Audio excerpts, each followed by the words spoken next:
I'm to Minibuzz, Koptami. Okay, I'm saying Koptami, but I'm really very lonely. My counterpart is not around, but he'll be joining us. Today we are going to talk about something that is very, as an upcoming mother, it touches my soul a lot.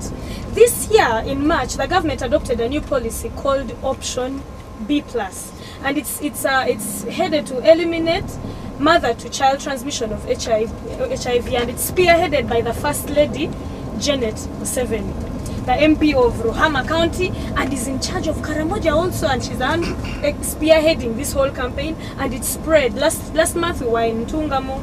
We had a very good chat about it, and we talked about male involvement with the women's pregnancy, escorting them for antenatal, and we talked about it over and over again and encouraged men, and we hope that they change.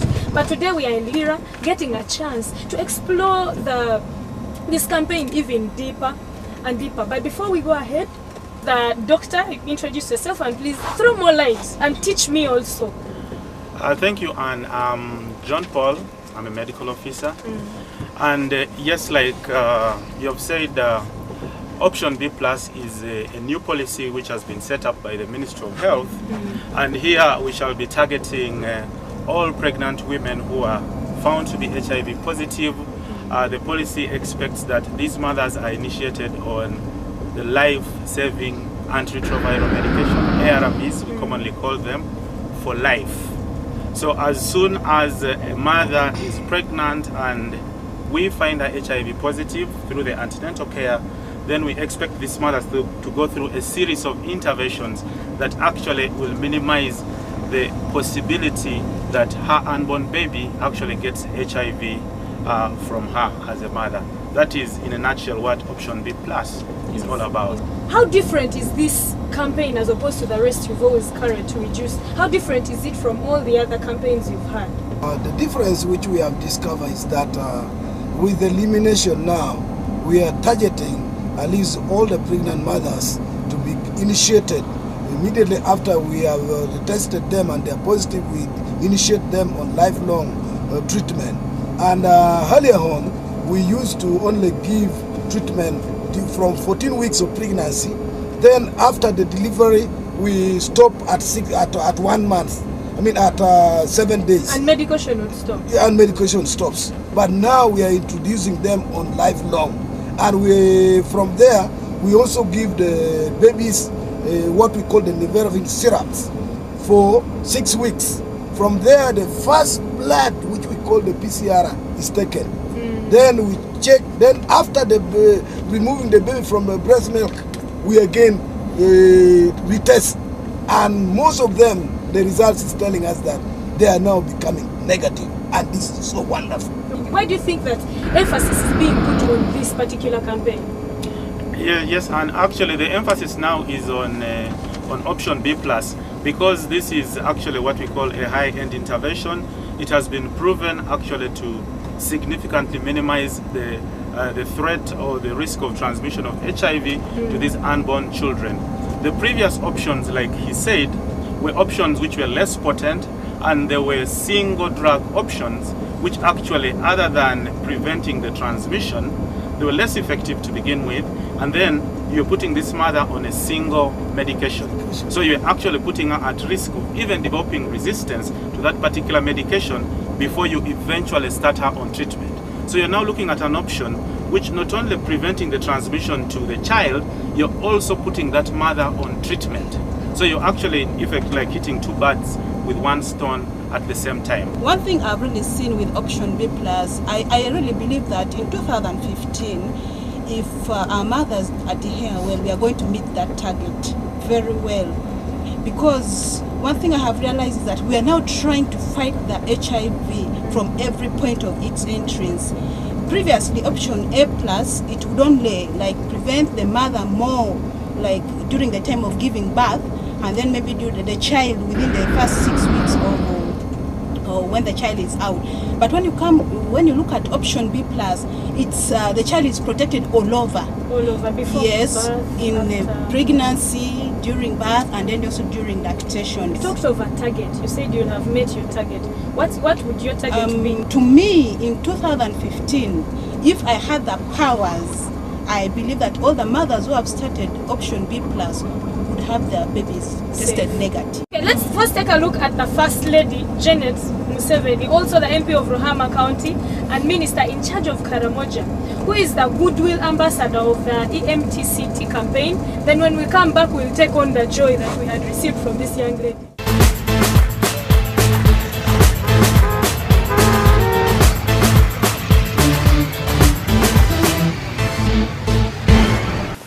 You know, I'm a parent and I am a grandparent. That's why I have learned that there are few things in this world as hearing beautiful laughter of children and seeing healthy children. That is why I'm calling upon all parents to give our children a chance at a healthy life. I am Janet Kataha Museveni. I'm now the champion of the elimination of mother-to-child transmission of HIV in Uganda. And I say, please, let us eliminate mother-to-child transmission of HIV. Parents, go together as a couple for HIV testing. And if you find you're negative, please stay faithful to each other. If you're positive, seek medical assistance. Mothers, please always attend antenatal care 4 times and give birth in a healthy facility to guarantee that your baby will be born HIV-free. Dear fathers, test for HIV with our mothers when they get pregnant, so that we can have an HIV-free generation. Stand out, participate, protect, you can have an HIV-free baby. I'm seeing here that EMTCT services are provided in all hospitals, all health center 4s, most health center 3s, and 15% of health center 2s. This means that you can only access this help or this information or this health if you go to hospital. But then we know that very few women go to hospital. We know of women who prefer giving birth in their gardens or go to the auntie who is an expert, or even places where there are no health centers. So how do you hope to open doors for such people who have no knowledge about these health centers? Madam? We want everybody to hear about it. That's why we are on radio. We have devoted the campaign, the radio talk shows to the campaign for the last 2 radio talk shows. I get scared when you talk about radio talk shows to someone who doesn't even access a health facility. Okay, besides radio talk shows, we are orienting VHTs, Village Health Team members today. We want them to know about what Today as we speak. Today as we speak, they are being oriented, and these are people who come from the grassroots. So we expect and we know, we are sure that after that, they are going to be equipped with the knowledge and skills that they need to go and spread, disseminate that information, so that even the person far down at the farthest end of the whole of the district will know about it, and they will be encouraged to come eventually on the 28th of June when we are going to launch it. Right now it is a campaign, and we are expecting that services are being beefed up at the health facilities all over Lira. I've not heard you mention men. How are we going to involve them so that they actually, because they are the decision makers at home, they can decide you're not going to hospital and you will not go to hospital. So how are we going to involve men? It is good to involve men in antenatal care.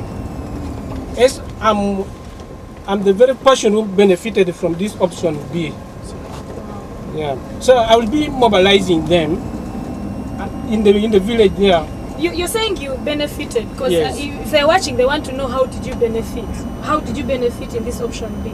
I had a child who was born from the mother who is HIV positive, but she was put on ARV.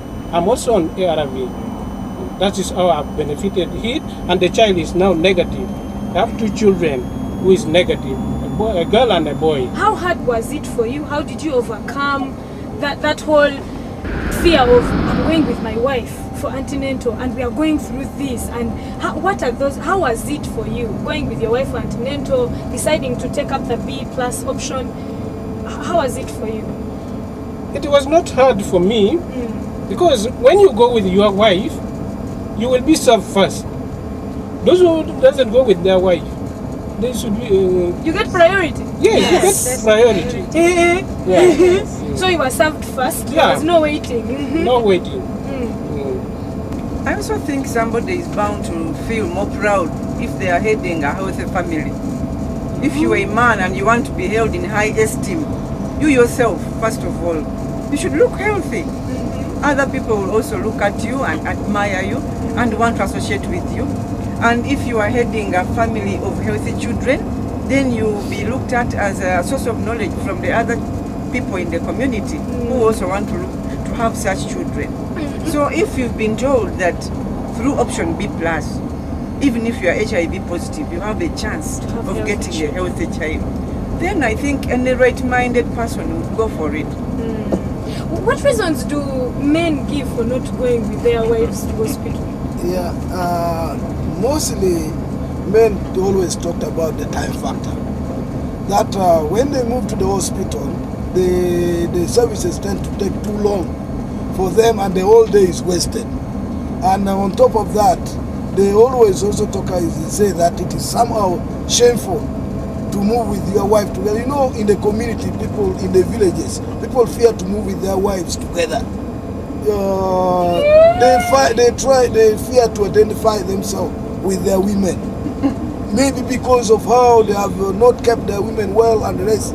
So you find them, they have that fear.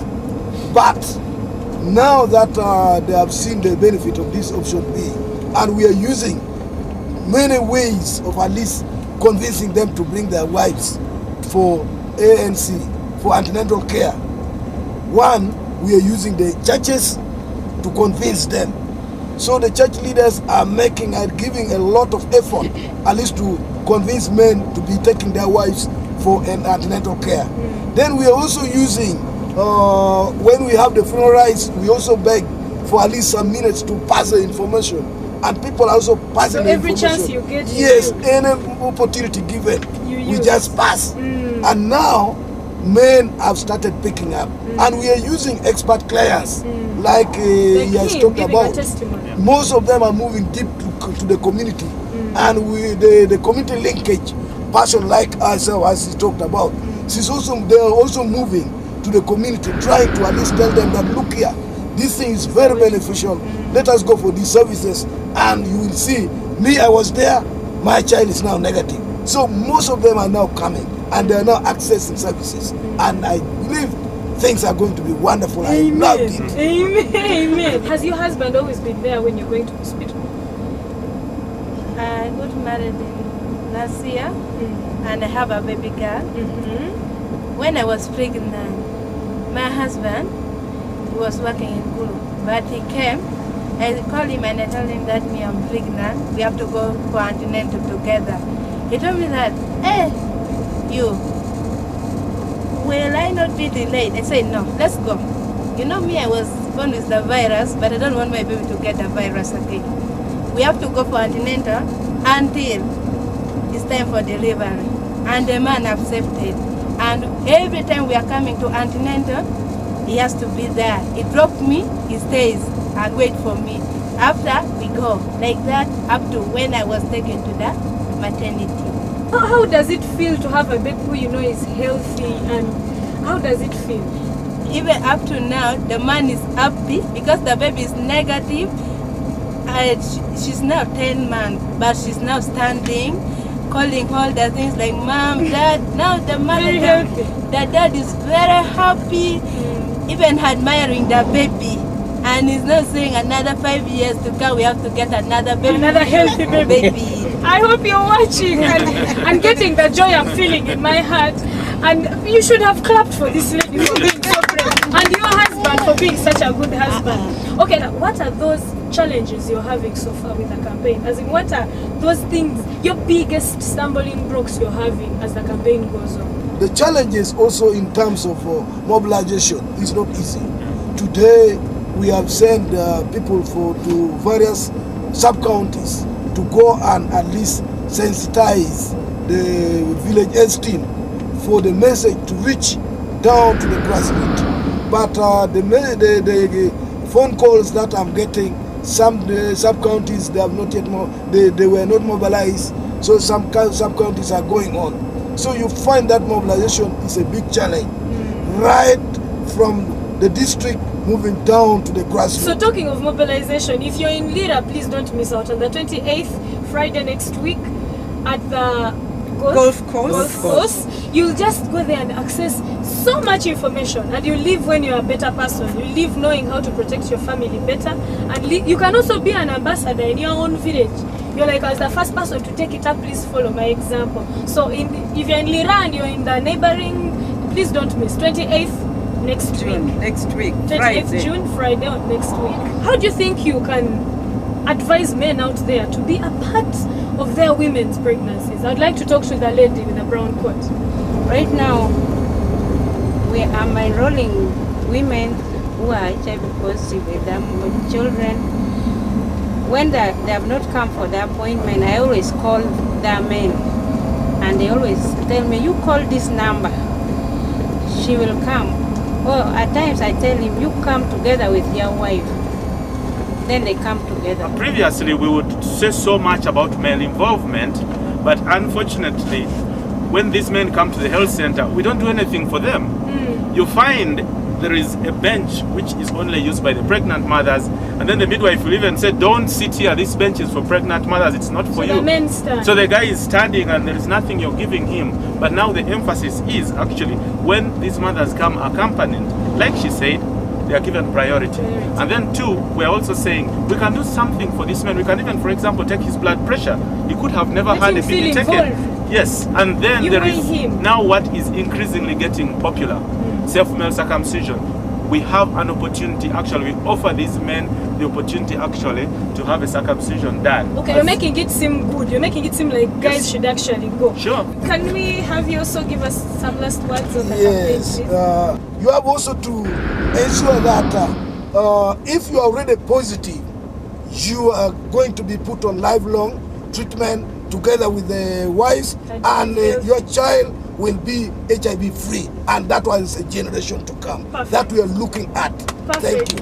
Perfect. I also call upon faith-based organizations, cultural leaders, headmasters, parents of adolescents to encourage all the youth to embrace what we are talking about, EMTCT. Let everybody go for HIV tests, especially those above 18.